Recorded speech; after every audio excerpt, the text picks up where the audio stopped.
السلام علیکم ورحمۃ اللہ وبرکاتہ۔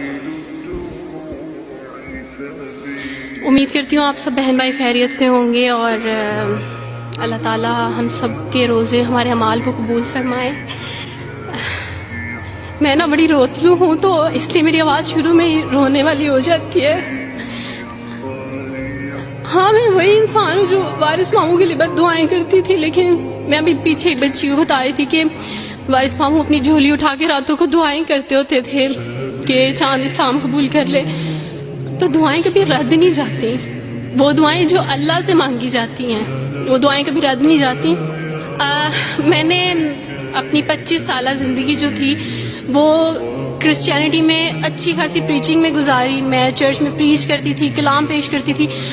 ایک آپ کہہ لیں کہ کٹر مسیحی تھی میں، اور ایسی مسیحی تھی جو وارث ماموں کو یعنی بولنے نہیں دیتی تھی فیملی میں۔ جب مجھے پتہ چلتا تھا کہ آج وارث ماموں فلاں فیملی میں وزٹ کر کے گئے ہیں، میں اس گھر میں پہنچ جاتی تھی۔ اس سے پہلے کہ وارث ماموں کی باتیں ان کے ذہن پہ اثر کریں، مجھے خدا کا کلام پیش کرنا ہے، ان کے گھر پہ جا کے دعا کرنی ہے تاکہ شیطان اپنا کام نہ کرے، بیکاز میرے نزدیک وارث ماموں جو کام کرے تھے وہ شیطان کا کام تھا، کیونکہ وہ خداوند سے دور کر رہے تھے میرے لوگوں کو۔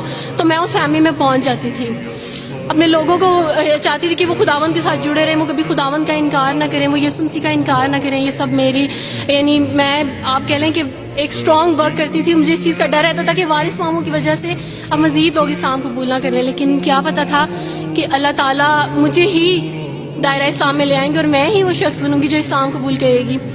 CSS کر رہی تھی، میں نے BA کمپلیٹ کیا اپنا، اور اس کے بعد میں CSS کر رہی تھی۔ اس کے دوران اللہ تعالیٰ نے مجھے یہ توفیق دی کہ اسٹڈی آف ڈفرینٹ ریلیجنس کی کتاب پڑھنے کے دوران یہ سبجیکٹ جب میں پڑھ رہی تھی تو مجھے پتہ چلا کہ اسلام ہی خوبصورت مذہب ہے۔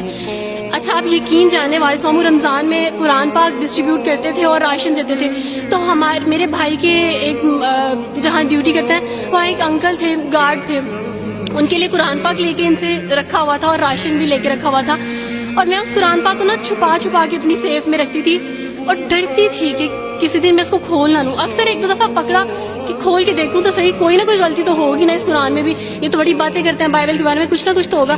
لیکن اب یقین جانے ایک ڈر تھا کہ جس دن میں نے اس قرآن کو پڑھا میں اس قرآن کو اپنا دل دے بیٹھوں گی، اور وہی ہوا کہ جب میں نے قرآن پڑھا تو میں اس پر ایمان لائے بغیر نہیں رہ سکی۔ ایک رات وارث ماموں کو کال کی اور ان سے کہا کہ 2 بجے کا لگ بھگ ٹائم تھا، اور ان سے کہا کہ وارث ماموں مجھے آپ سے ضروری بات کرنی ہے۔ تو انہوں نے کہا کہ کیا بات ہے بیٹی، کوئی زندگی موت کی بات ہے؟ تو میں نے کہا کہ ایسے ہی سمجھ لیں، میں رو رہی تھی۔